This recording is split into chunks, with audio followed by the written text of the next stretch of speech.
What's going on, ladies and gentlemen? Welcome to the Anarchist podcast. This is episode number 9, and we got an exciting one for you guys today.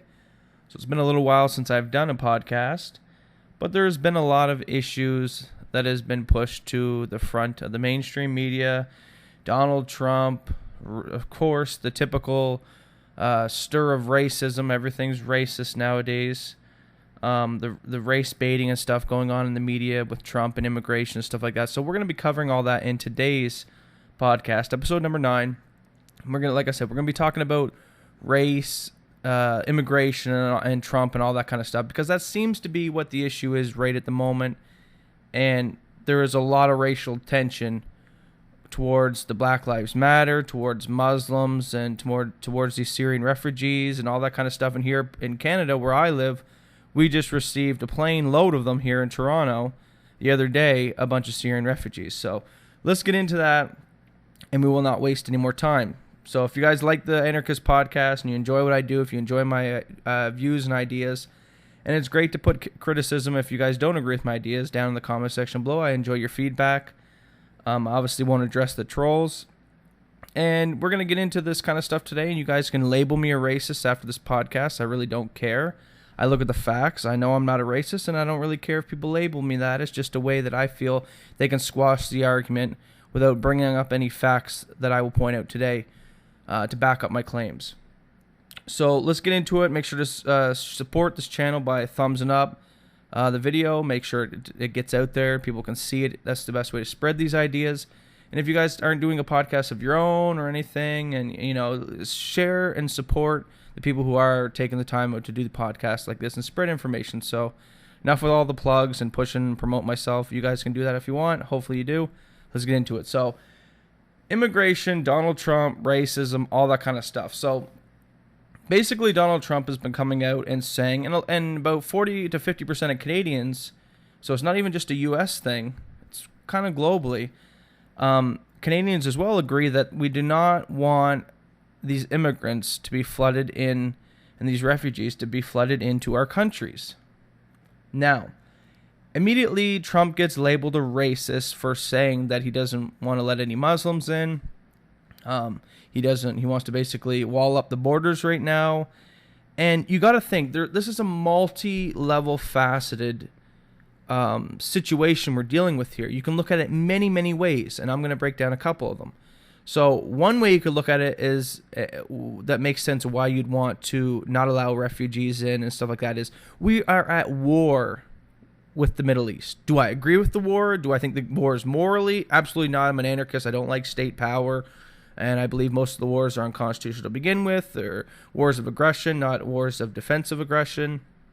And probably majority of the problems we're dealing with today with terrorism is a result of the foreign policy. I believed if the United States and Canadians, stuff like that, never meddled in Middle East problems, never sent military aid over there, never went and bought off their politicians, armed the rebels and armed the terrorists like that, we probably wouldn't be dealing with terrorism in Western cultures. So I definitely will agree with everyone out there who say, well, listen, it's the government that, yes, the government's created the terrorists. We can all agree with that. But in the current situation, we're not getting rid of the government tomorrow. So we do have to look out for our own invested interests. And when you're at war with a country, and that's what I'm going to call it, when you're drone striking a country, when you have some troops on the ground, which is what we do, when you're sending strikes in there, we're at war, okay? Call it what you want. It's a Cold War. They're pretending that they're just over there doing humanitarian. No, we're in war. It's going on right now. And basically, like I said, we're at war with this country. So when we were in World War II, and we were and stuff like that, when we were at war with the Nazis, would it have been a smart idea for that nation then to bring in refugees from the German population? No, usually how it works is when you're at war with a nation, yeah, there may be some innocents caught up in that situation that may want to flee that war-torn country, that dictatorship country. Absolutely, there's going to be innocents caught up in that. But the risk to bring in potential sleeper cell terrorists pretending to be refugees, you're at war with the country. If I was a dictatorship, if I was a Syrian general or any of these guys or a terrorist on the opposing side, of course I would try to send in sleeper soldiers in with these refugees. It's common sense. It's a genius plan. Of course, why not? When we were in war in World War I and II, the Nazis, the Chinese, any other countries that are against each other or when they're at war with each other, send in operatives to do recon, to do spy work, to do investigation, to get military intel and all that kind of stuff. So of course they're going to have spies in these refugees. And ISIS has even went and said in their own videos, we plan to use the refugee crisis to try and bring in some of our terrorists through that process. And we know they can't be vetted 100%. There's no way to tell if they're going to be a jihadist and go and commit a mass atrocity. Now, will there be some that want to come in the country, like I said, who aren't going to commit atrocities? Yes, of course we can't say that every single Muslim's a terrorist. But if there's a chance that some may slip through, why should we risk that? So there's the whole argument of, well, we're at war with this country, and now you want to bring in people from that country, and you're obviously looking at the possibility that some of those people are going to be mad at the country that they're coming to because that country is bombing their homeland. So that is just one argument that completely makes sense of why we should not allow Syrian refugees in until this war is at least situated, until we can figure out all this foreign policies and stuff like that, until we stop meddling in the Middle East. But until that comes, we shouldn't be inviting military-age men into our countries. Now, there's also the second argument, which is what a lot of Canadians agree with. The number one cause of why they don't want the Syrian refugees to come in Canada, and probably for a lot of the similar reasons for the States, is we can't afford it. You can go down to downtown Toronto right now, and there are multiple homeless people sleeping on those vents in the city. The sewer vents is basically fumes of the sewer, the heat of the shit that's keeping these homeless people warm on these sewer vents. So we have homeless Canadians sleeping on the streets right now who need help. And we're going to go help another country's people? Shouldn't we help our own first before we start worrying about other people's problems? So that's another argument you could bring up. Well, you know, we can't help everyone in the world. We can't be the Superman that helps everyone. Because if you want to help the Muslims in Syria, well, then how come we're not helping the starving kids in Africa? How come we're not helping the poor enslaved people of North Korea and all this other? So, of course, there's going to be people out there that need help, but the problem is you can't help everyone. And I would make the argument that you should first start with those who are closest to you, those who influence your culture every day, those who are your family, those who are your neighbors, and then spread outward. That's just common sense. Helping Canadians at home is going to help Canada in general by bringing us up. Helping Syrians isn't going to help Canada. It'll help Syrians, it won't help Canadians. So that's another argument why we shouldn't do this. So the first one, obviously, they could be potential terrorists. Good, valid argument. Second one, can't afford it. We can't even help our own. Why should we help other people? Not saying these other people don't need help, but just stating out the point that, you know, like I said, we can't even help our own. How are we going to help other people? And then you have where there is some underlying race tone to it. And this is what this liberal left culture, the PC culture, never ever wants to talk about, and I'm going to talk about it today. And maybe if I'll get labeled a racist, I don't care, because these are the facts. There are differences between cultures and races. I'm sick and tired of everyone waking up and pretending and pushing through the media and pushing through the culture that we're all human beings and we're all the same. Yes, we're all human beings. Yes, we're all the same in that way. But we don't behave the same. Just like, yeah, we're all human beings, but we all range in height. There's some people that are 5 foot tall. There are some people that are 7 foot tall. There are some people that are born with a higher metabolism. It's hard to gain weight. There are people that are born with a low metabolism and gain weight easily. There are people born with black hair. There are people born with red hair. So there's differences. Black people get sickle cell and certain diseases that are only inherent to their genetics, their race. and there are ones that only white people get. So there are differences, and nobody wants to address this. And if you start addressing it, if you start talking about it, if you start bringing up studies, facts, IQ scores, and stuff across nations, you're immediately labeled a racist.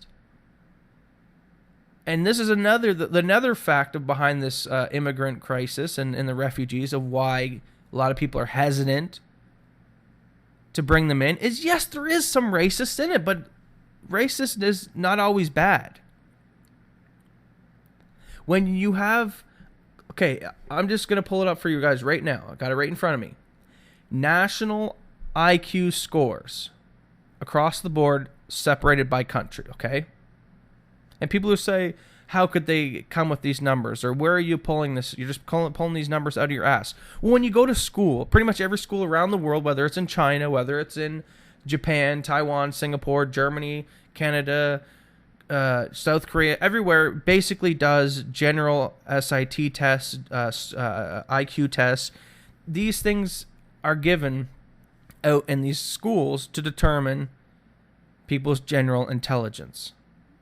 And general intelligence, yes, can be measured. Now, some people make the argument, well, these tests are biased. No, they're basic IQ tests. They're very unbiased. They're not, they're basically just, what's the next pattern?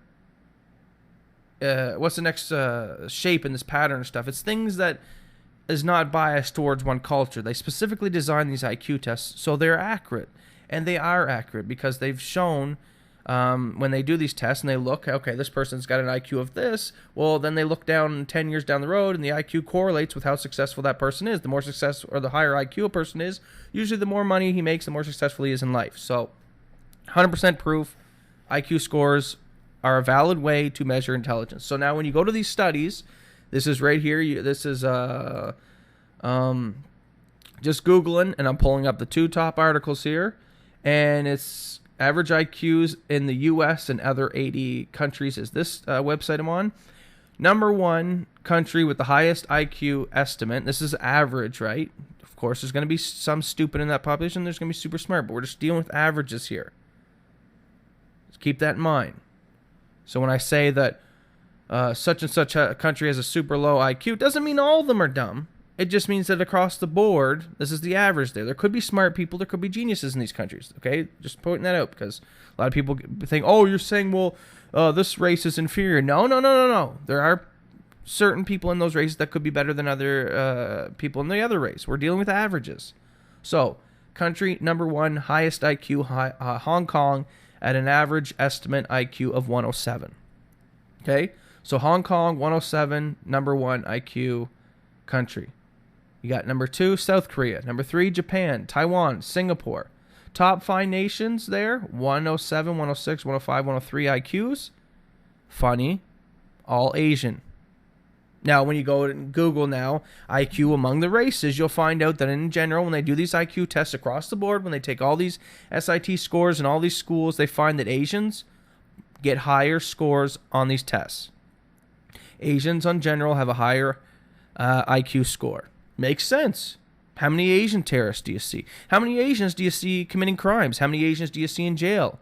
It makes sense. So these correlations, these facts, totally make sense. You don't really hear about the Asians being too violent. They have these populations of billions.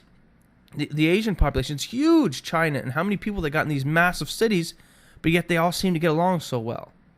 And there's a lot of less violence, considering how many of them there are, to how other countries have such smaller populations but are way more violent. So there's obviously a correlation there, and it has been proven that yes, Asians have the highest IQ among the races. Now, of course, there are the stipulation of the certain select Jew group, the Ashkenazi Jews or something, but we're not going to talk about them. We're just going to deal with the race, Asians, Western American, Western culture, white people, black people, Middle Eastern people. We're just going to go with that. We're just going to go with stick with the races for this one. So, now when you continue down the board of this list of IQs among the different countries, and you get to number 6, you go to Austria, Germany, Italy, Netherlands, Sweden's, and the United States is at 19 with an average IQ of 98, and Canada is right underneath it with an average IQ of 97. Now, why am I talking about this? Because when you go down and scroll, and I just want to say, okay, well, what's the average IQ of a Syrian? Well, the average IQ of a Syrian is, let me find it here for you, there, 82. So the average IQ of a Syrian is 82, and the average IQ of a Canadian is 97. That's over a 10-point gap. That's not a small little bit. So the problem you were having here, and the one that nobody wants to point out because you immediately be called a racist, is you are bringing in people from third world torn shitholes who on average have a lower IQ than the people you're sending them to, who their culture does not promote liberty, freedom, rights, freedom of expression, gun rights, gay rights, and all women's rights, and all these things that we enjoy in the Western culture. Their nations do not promote them. Their culture is different. Their way of thinking is different. Their IQs are different. Now, a lot of people could make the argument, well, maybe it's, because they're in a third world shithole, they can't have access to a good education, whatnot there. And, you can make the argument correlation of how that 82 gets there compared to an average IQ of a Canadian at 97. But the point is, you're bringing in people who are generally not same culturally mindset as a typical Canadian or a typical American. Meaning, they do not have the same values that we have. Not saying they're bad people, but we value things like freedom, rights, making our women not have to wear hijabs down the street, not stoning and killing homosexuals like they do in Muslim nations.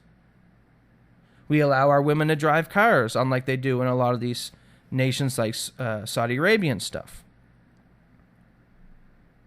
We do not kill people who do not disagree. Well, talking averages here. There are some fundamental Christians out there that are bat crazy. But I'd make the argument to say that there are more Muslims killing people than there are Christians that way in these terrorist attacks and stuff like that. Sure, you can point at the radical Planned Parenthood, but these are isolated incidences.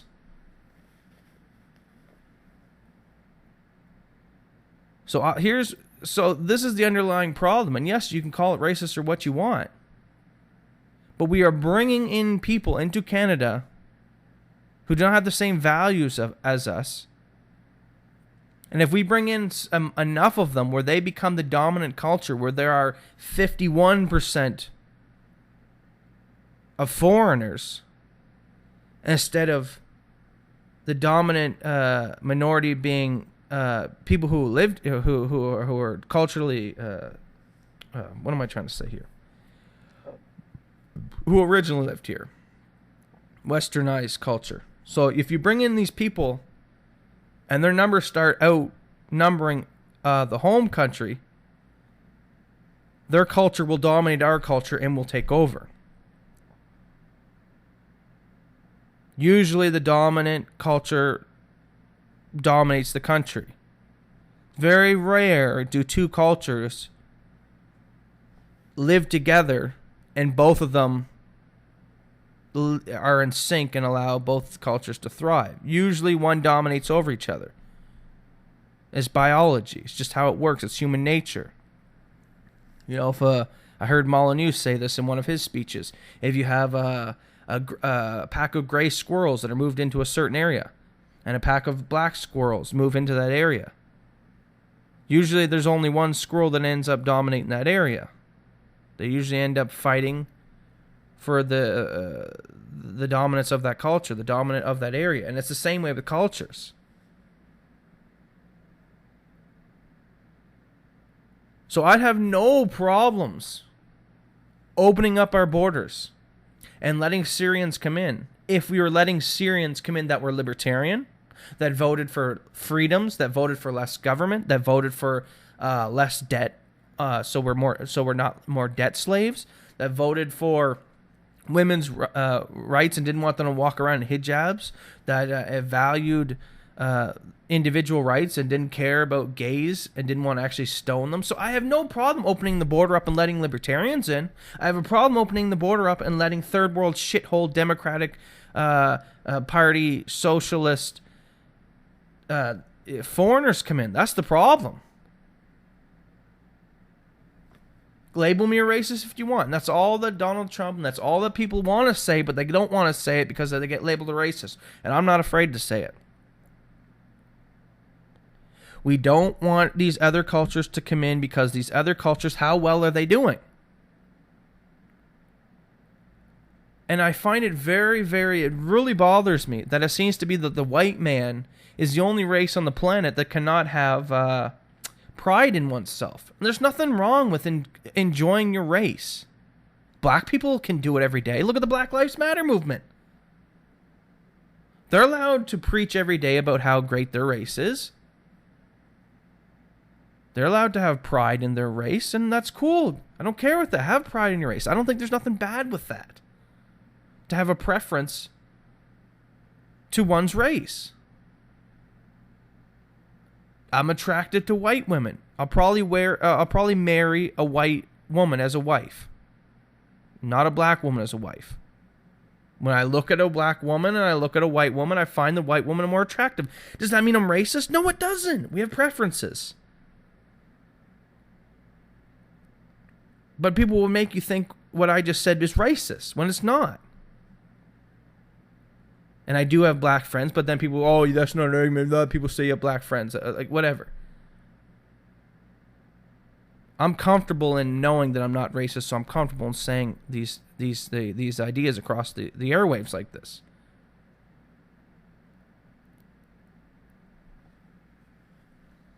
So when you look at these differences in the races, when you see that lower IQ'd people tend to vote Democratic, when you look at the polls, when you go to the voting polls and you see, how do these Muslim nations vote on average? Do they vote for freedom, for westernized values? No, they don't usually in the most places. They vote for more government so they can have these welfare programs that help subsidize them.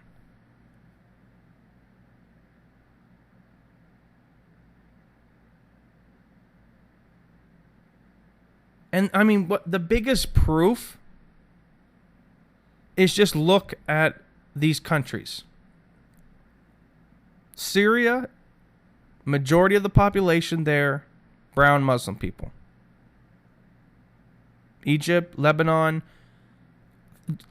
look at them all. Okay? Just go look at all these Middle Eastern countries where they're dominantly Muslim. How well are they doing? Are they thriving metropolises? With capitalism reigning and freedom of speech and women's rights and the epitome of individual rights and just thriving like that?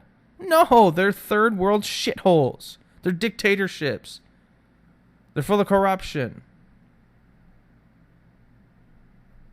Now, people will blame the white man. They'll say, well, the white man's keeping these other nations down. And that's a bullshit answer. Because you know what? At one point in time, there was people keeping the white man down. At one point in time, the British were keeping the Americans down. You know what they said? They locked and loaded and they said, fuck off. We're going to fight you in a revolutionary war to protect our values and our culture. So why can't these other nations? If the white man is enslaving the black populations, is enslaving the Muslim populations, is supposedly the race that's keeping all the other races down, then why haven't they fought for their freedoms? Because I've said in previous podcasts, and it's very controversial, but I say slavery is a choice. That black people chose slavery 200 years ago, or whenever the slavery was such the case, because slavery is a choice. If you were to go down to Harlem or any of these ghetto areas, and you ask any of these or even not even just to pick on the black people, you ask these Muslims or whatever, you say, listen, I got a gun to your head, and you have two options. You either suck my dick, or I kill you. Most of these thugs, most of these gangsters in the hoods, and Muslims or anything like that, or most people, even white people, would say, if they're straight, I'm not sucking your dick. You fucking shoot me before I do that. So why isn't it that these Black Lives Matter people and these Muslim nations and stuff like that can't say, I would rather die fighting for my rights than live under the slavery and bondage of supposedly the white man? Let's go with the argument that let's even give them the benefit of the doubt. Then why haven't they fought us back for their freedom?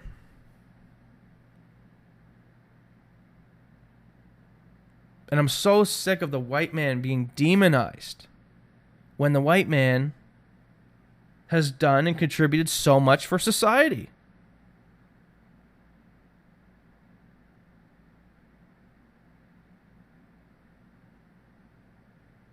I'm just sick of it because we get labeled a racist and all these other things. Sorry about that. The mic cut out. So as I was saying, like, the white man is constantly bashed on nowadays.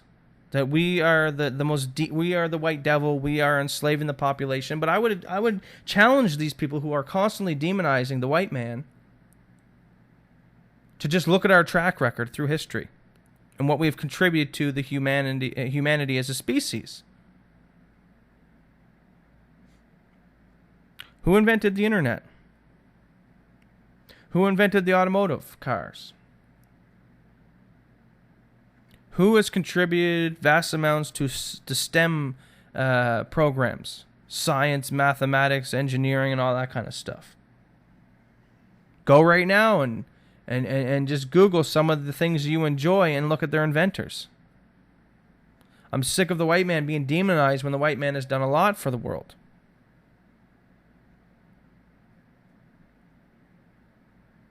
There are literally scholarships given to black people because they're black. That doesn't exist for white people.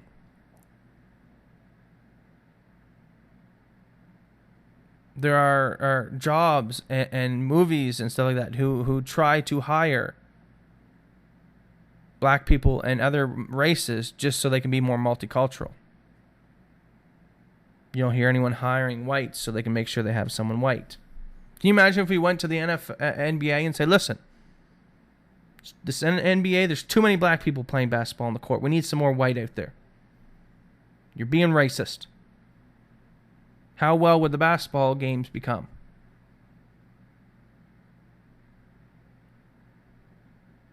But we all know, on average, black people are better at basketball. But to say a white man might be better at mathematics on average, oh, racist. Now, I don't know why this is how it is. There are arguments out there that say genetics, determination. There are other people who say that somewhat of your environment contributes to it.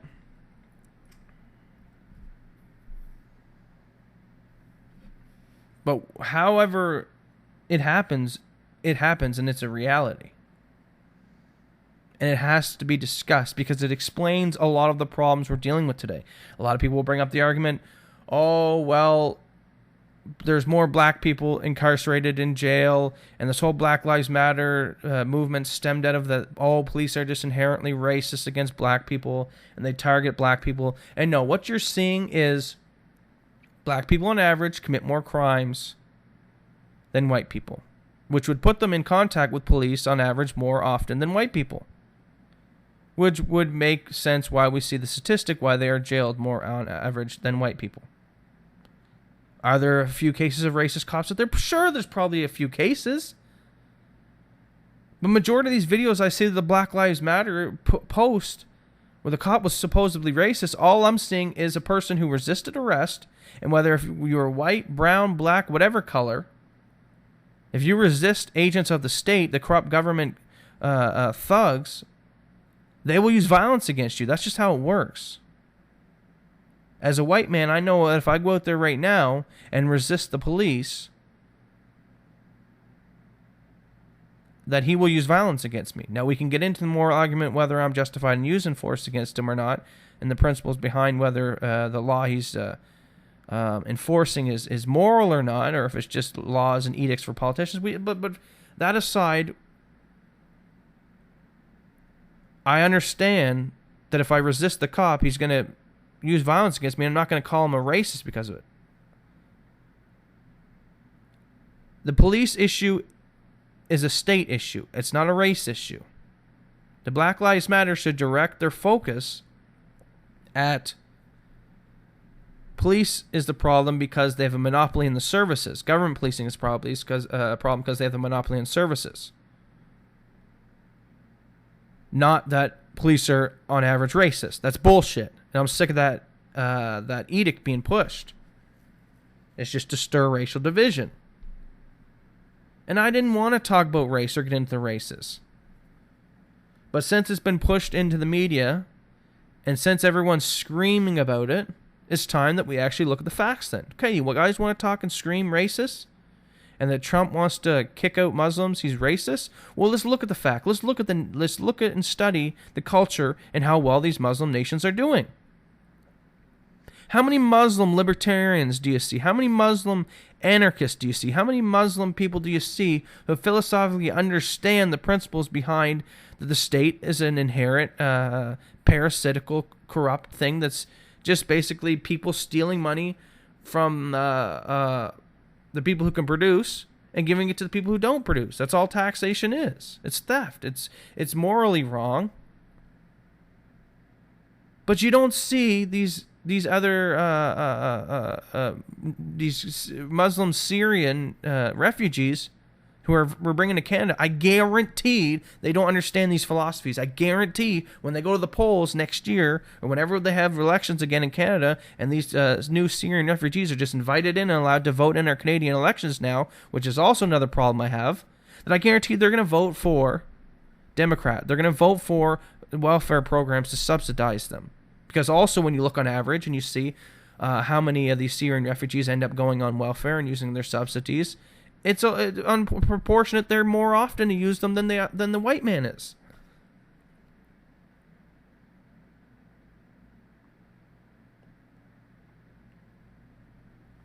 So there are so many multifaceted layers behind this immigration thing.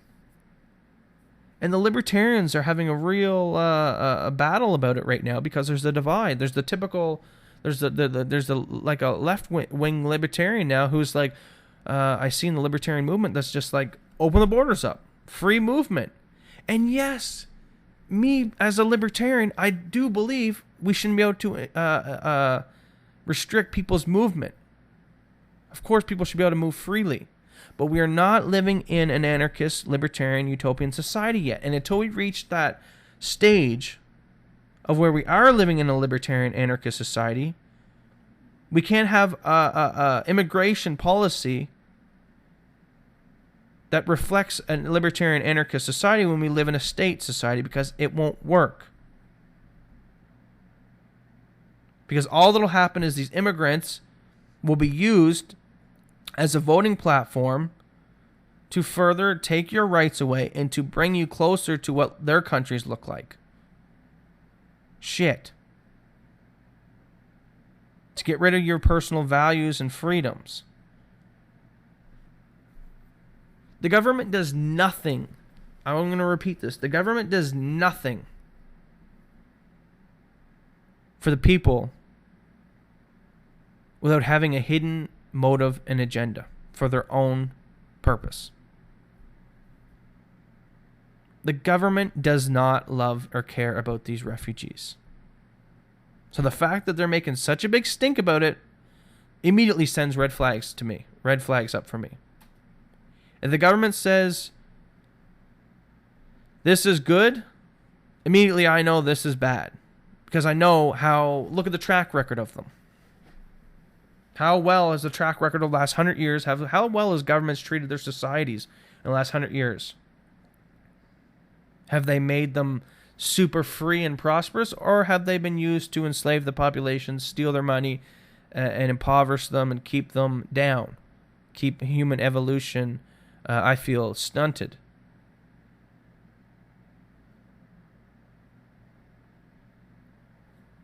Now we'll get into another little aspect of it.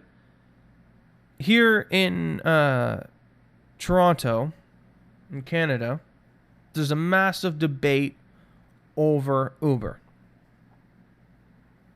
And the cabbies are pissed off. They're actually, in some cases, attacking Uber drivers, blocking the roads, calling the police on them, and all that other type of stuff. And there's these protests all the time downtown Toronto and outside the mayors and stuff. And it's all these cabbies lined up and stuff. And I went to these protests. Well, just one. I just wanted to look around. It was in the neighborhood. And I seen them all, and I wanted to take a peek. And I keep an eye watching them on TV as well. And if you look at all these cabbie protesters that are protesting against Uber, who will use violence against them, who will literally call the cops, who will try to get them arrested, who will try to shut down their company, their business, their money that they're trying to make, these Uber drivers, take money from their kids' families. On average, they're foreigners. When I go down and see the crowd of these taxis raging against Uber people, they're foreigners. Majority of them.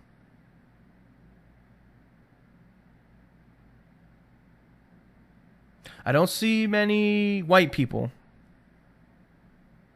in these cabbie rallies against Uber. Now, why is that?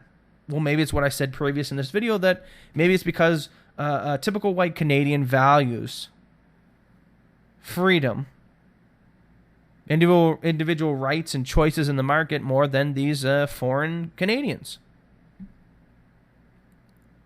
And when you look at the Uber debate, it infuriates me that there's even a debate.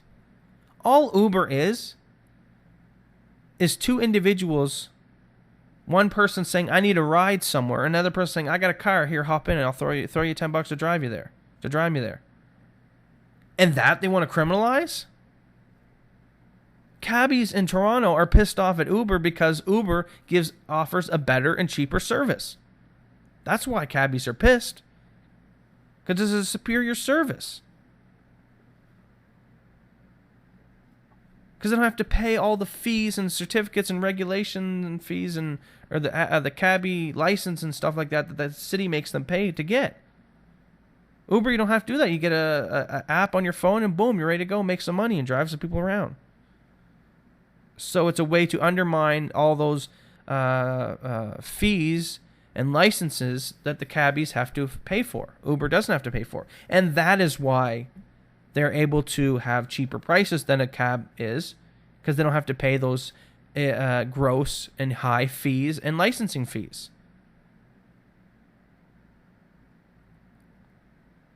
So if you're downtown Toronto and you need to drive across town, majority of the people are going to choose the more cheaper way. And in most cases, you can drive across town cheaper in an Uber than you can in a cab. And like I said, I explained it to you, because they don't have to pay for these license and fees and all that kind of other crap that comes along with being a cab company. So Uber's undercutting these cab companies, and they're losing business, and their profits are down because of it. I see why the cabbies are mad. But this would be like horse and buggy back in the day, getting mad at automotive companies, getting mad at Ford because he invented the automobile, and now nobody's driving horse and buggy, everyone's driving a car. Sorry, taxi drivers, but it's called innovation. And I suggest you cabbies who are out there protesting against Uber to go the fuck home, get a goddamn cell phone, and download the Uber app and become Uber drivers instead of cabbie drivers. What the hell are you still clinging to this archaic, shitty-ass way of delivering people around the country or around the city? It's old. It's outdated.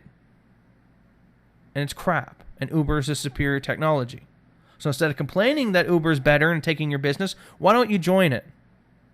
I don't understand that. And I think most of the cabbies down there protesting are probably not even the drivers. Probably a lot of them are the business owners of these cab companies and a few drivers and stuff like that who just want to support their boss and friends and family of such. Because I don't even see why the average cabbie in Toronto would not want to work for Uber rather than these cab companies. Because at least with Uber, he is his own boss. There's nobody dictating to him. You don't have to get up and show and go to work 9 to 5 and maybe sit downtown all day and not even get any kind of people to drive you around. You can literally sit in your house, flick the app on, and see what's in the area for people to drive around. Or let's say you're a cab driver and there's something going on. You got to run back and get something going on at the house and you need to go see your family or your kids or something. You can literally turn the app off then and go home and do what you need to do or whatever. You set your own hours as an Uber driver rather than a taxi driver. You have to be there for the corporation to show up 9 to 5 and do your driving whenever the corporation designates the hours for you to be there. So I have no idea why these cabbies even would want to be a cab driver instead of an Uber driver, because it is obviously way more beneficial to be an Uber driver. You will get paid more, and you'll set your own hours, and you got no boss. Seems like a way better way of driving and making money to me. But of course, these cab companies and these people that have money invested in these companies are going to be pissed at these Uber drivers.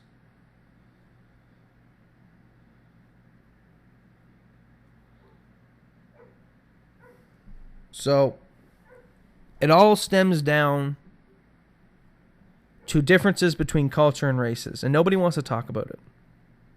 You're not allowed to talk about it in today's culture, in today's PC culture.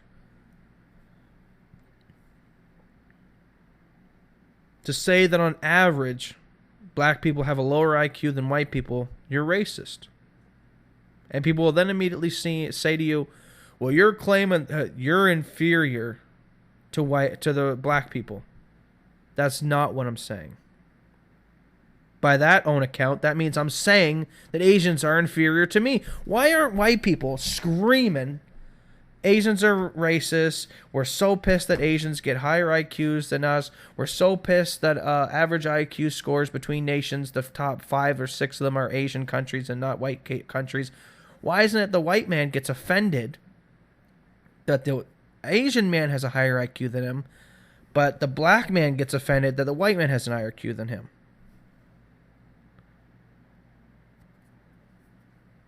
Just like I never understood why a black guy can come up to me and call me cracker, honky, whatever, all the racist slurs he can come up with, and it doesn't bother me. They're words. They don't have, I can brush them off. But if you call a black man a nigger, he flips the fuck out. And I would argue if all these black people would stop putting so much power and giving this word so much power, then it would become meaningless. If you went up and if black people stop caring like white people do when you call them conkies, then the word would mean nothing and would be used a lot less. If you went up to a black guy, a racist person went up to a black guy and called him a nigger, and the black guy is like, whatever, the racist would be like, shit. Didn't even get under his fucking skin. I called him a racial slur. It didn't even bother him. That's how you deal with racists. But to go, oh, you racist, man. Grow up. That's the whole point of free speech. Do I agree with racists? No, of course it's bad to hate someone for their skin. Of course that's a terrible thing to do. But you know what's a terrible thing to do? Use violence against someone for their ideas and opinions. Free speech is there for unfavorable speech, not favorable speech. Obviously. Free speech is to protect the racists and the bigots. Because we fundamentally understand that we should have the right to discuss all issues, no matter what the topic is. No matter how controversial it is. Because that's the only way to get to the ideas of truth.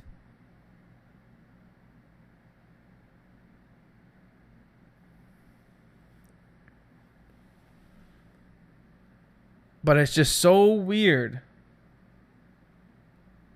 that you're just labeled a racist in today's culture.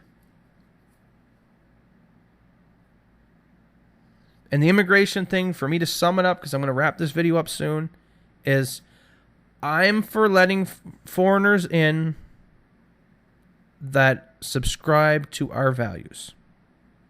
It's our values, our beliefs, our belief in our values in these freedoms, and our militant resistance against people who want to stone gays, who want to force women to wear burqas. It's our visceral resistance for that kind of tyranny and oppression that has made these Western nations great.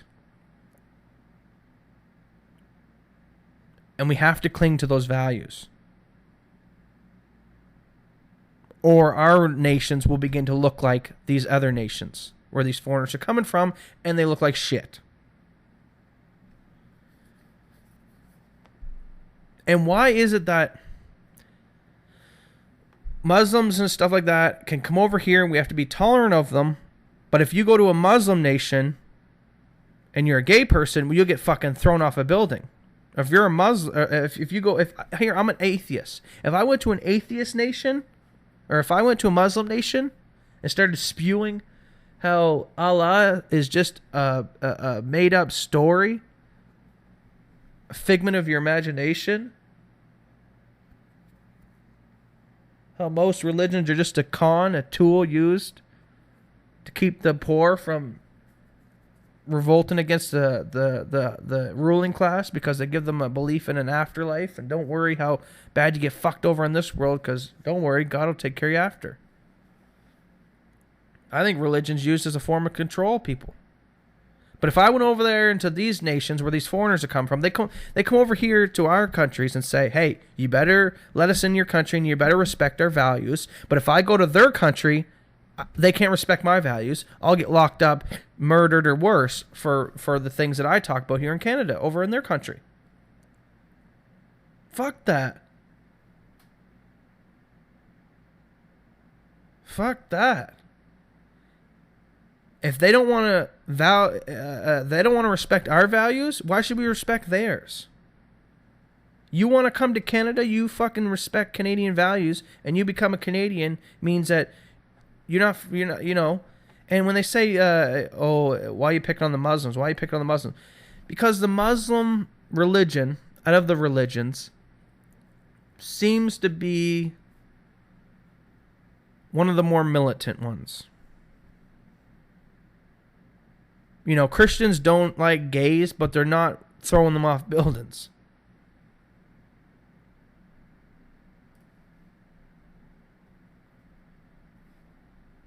So the liberals and everyone's got to stop pushing this tolerance for these foreigners when they would not offer you any tolerance if you were in their country.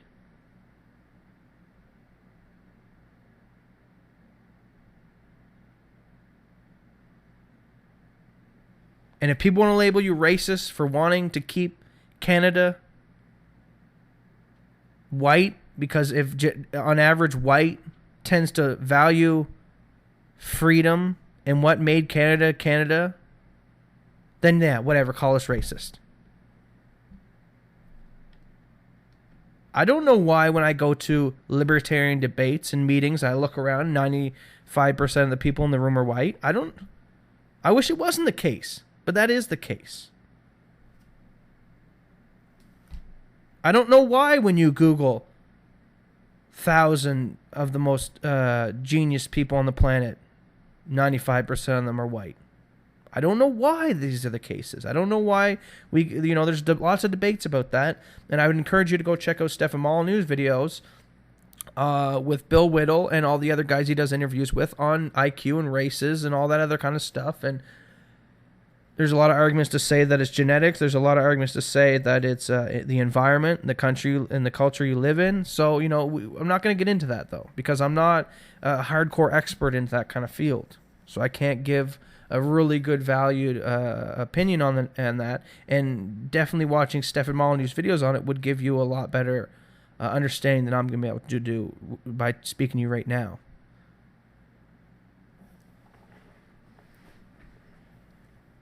But it bothers me that we can't talk about these things. It bothers me that I can't point out the obvious that, hey, when I go to libertarian meetings and stuff like that, when I go to areas where people who are discussing how we should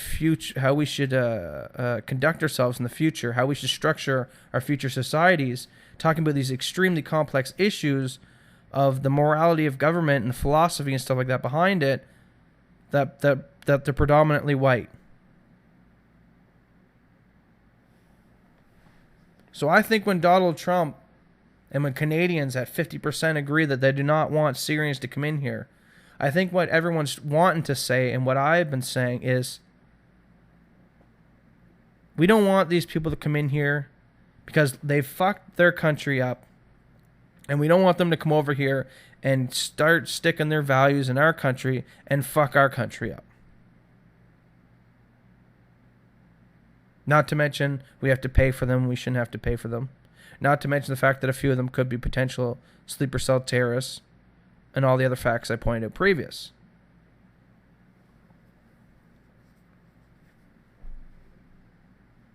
And all this information is online for you to Google and see. So before you write in the comments section, oh, you're racist because you said blacks on average have a lower IQ than white people, go fucking Google it. Because when I look at the chart here, countries listed by average IQ, it's funny, top 6, Asian. Then you go from number 6 down, Italy, Netherlands, white, Sweden, white, Switzerland, white, Belgium, white, China, Asian, New Zealand, white. Let's go down to the very bottom. All right, let's go down to the very bottom 10. Okay, so the last number 70 to number 82 ranked country, excuse me, by IQ. Okay, let's go with number 70. Jamaica, IQ 72. Kenya, IQ 72. South Africa, 72. Sudan, 72. Zimbabwe, 66. Congo, Democratic Congo Republic, 65. Ethiopia, 63. Now, what color and race are these countries dominantly? Call me racist if you want. I'm just pointing out the facts. People who say, "Oh, the black man's being enslaved in America, and the white people keep him down. Black Lives Matter." Yeah, how well is Africa working out for you, which is dominantly black run? Is it a bastion of African freedom?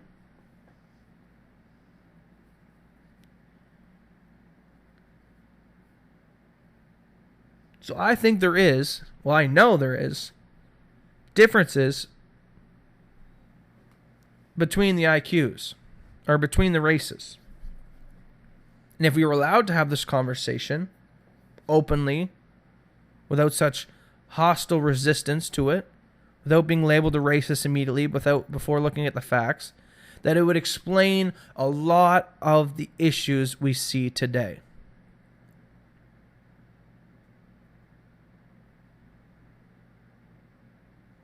And I guess if you could ask me, Matt, how do you wish the world was run? If I could be one day a dictator, which is kind of contradictory considering I'm an anarchist, but let's just play that fantasy in my head.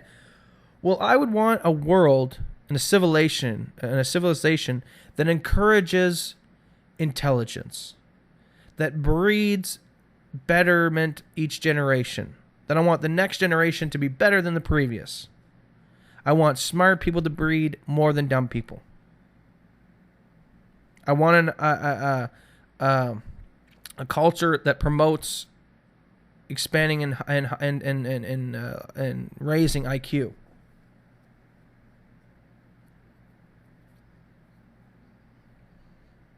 You know, in some ways, I wish I could have start my own country off of in the middle of the ocean, like a floating island, like some anarchists have put out there. I wish we could just start our own floating island out in the middle of the Atlantic, where the government could try and get away from all the government borders. And I think I would love to implement a rule. The only way you could come visit my floating island is if you pass an IQ test. Be a quick way to eliminate the criminals and the problems in society if you started structuring society by IQ. Now, there are going to be the people out there that'll make the argument, well, you are literally calling for a separation for the smart people to go on and the dumb people to just be left behind and whatever. And I kind of believe that that's how human nature was supposed to be. That in the animal kingdom, the strong survive and the weak die out. But the humans as animals have gotten so smart with how we can structure and affect the environment around us that has made it so easy to live in our environment that now even the stupid are allowed to thrive. And in most cases, the wealthy and the rich are taxed at such a staggering rate, and they have to work so much to keep and retain that wealth and status in the culture that it forces them to not have the time to invest and have these large families like the poor can when they're subsidized and have more time because they're not working, just sit home and have babies on the system. So I hate the current state of our country and the current state of our system because I feel it breeds stupidity and immaturity and lack of responsibility rather than high IQ, personal individual freedoms and responsibilities. I wish that we had a society that would encourage people who have a lower intelligence, which lower intelligence also correlates to being not as an effective parent as some with a higher intelligence, which then also correlates into the lower intelligent parent continuing on with the lower intelligent gene, because obviously, it's hard for a stupid person to breed a genius because it's hard for him to teach in home those values in which he cannot understand. So I wish we had we live in a society where some way that if you were irresponsible and lower IQ, that you would be given incentives to not have children, and the people who have super high IQs and who are doing well were given financial incentives to have children. But we live in a society where it's complete opposite, reversed. And when I sit back and I look and I forecast what the planet may look like in 100 years or 50 years from now, I'm really, really scared for our human civilization. And if any of you have watched the movie Idiocracy, where a guy gets into a time machine and he gets stuck in the future, and when he gets out, he realizes that the stupid people have outbred the smart people, and he's now the smartest person on the planet. Meanwhile, he's just an average IQ person back in the day. Well, I feel that's becoming a reality every day, that we're moving into a society where we're going to be dominated and overtaken by the mobs of stupidness, the mobs of zombies, if we do not do something to fix this. And why should the smart, the compassionate, the innovators, the ones who have brought humanity things like the internet, rockets, science, mathematics, philosophy, all these beautiful things, why should they be killed out because the dumb zombies have just outbred us and the culture has just allowed them to thrive, and they just, like I say, outbred us and destroy us? It'll be the downfall of the human race, and it'll be at our own peril. And I cannot believe that we are allowing this to happen. It's much deeper. That's why people that are like myself in the libertarian movement, anarchist movement, get so mad about this race thing and about this PC culture, because it has a very, very much more deeper impact down the road of what it could do to us as a society and as a human race. It could literally destroy the human race. I believe, and I've said in many podcasts before, we're at the pinnacle. I believe human evolution right now is at a pinnacle where we're either going to destroy ourselves or populate the stars. I truly believe that.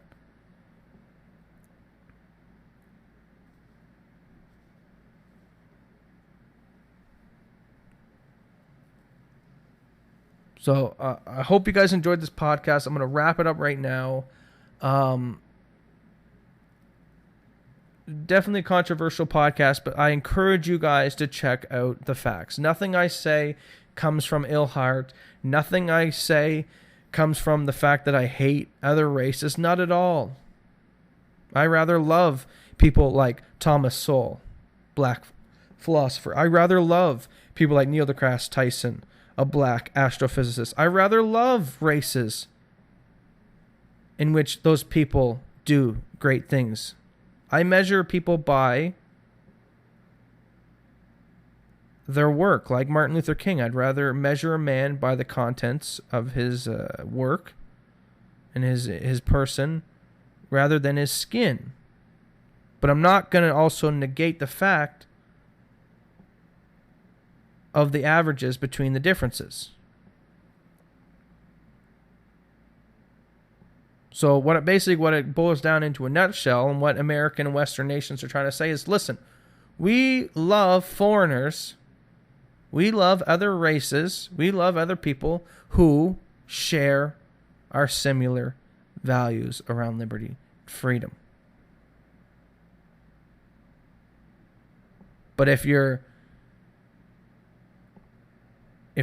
someone who values Sharia law, who thinks women should run around in hijabs, gays should be thrown off buildings, and people who do not believe in your religion should be murdered, then yes, you are fucking scum. We don't want you to come to our country. Stay the fuck out. Enjoy your third world shithole that is created, that the country you live in. Enjoy that. Stay there. Don't bring it here to Canada. Don't bring it here to America. Call us racist if you want. Don't care.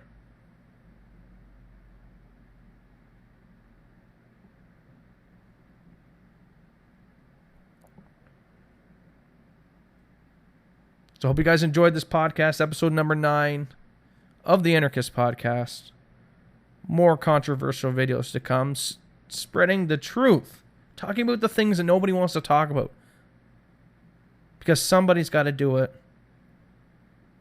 And I'm sick of the PC culture, so it's going to be me. And there are other people out there doing it as well, and I encourage you to check them out as well. Do some research, and you'll come to the conclusions that I have. It doesn't come from a racist bone in my body. But when people started talking about race, it made me curious. And when I went and looked and Googled the facts and the statistics and the differences between cultures and IQs, well, shit, it opened my eyes up. Made things make a lot more sense.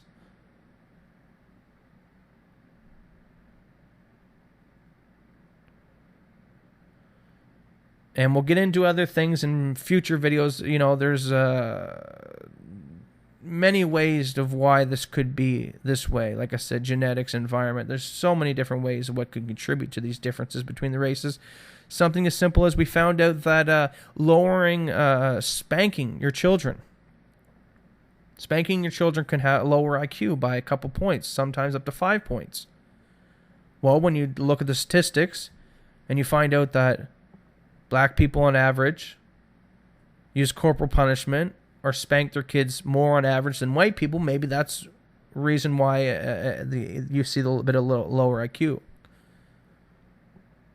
Also, there's been now science that has come out stating that if you breastfeed your children, it'll help with IQ. And not breastfeeding your children may stunt it a little bit. Man, when you look on average, you find that white women tend to breastfeed their children to the longer recommended dates than black people. So maybe all these type of things are correlating to why you see differences in IQs between the races. You also see scientifically that when a kid is raised in a stable environment with a mother and a father together, that he does well in education and IQ. So maybe when you look at the black race and you pull the statistics and you find out that there are more single black mothers than there are single white mothers, maybe that's another reason that contributes to the average lower IQ between the races. So like I said, we will get into later on, and there are people that do a better breakdown than me of why these averages between the IQ races are different. Could be environmental, could be genetic. I believe it's a mixture, a bit of both. But we can't ignore the facts that they're there. And we must address them. And that's what I plan to do with these podcasts. I hope you guys enjoyed it. I hope you guys will support it. And make sure if you do enjoy it and you want to support it to send a Bitcoin donation my way in the Bitcoin address down below. Hope you guys enjoyed this podcast. Episode number 9, race, IQ, Trump, immigration. A lot of good topics covered today. We'll see you guys in episode number 10. Peace.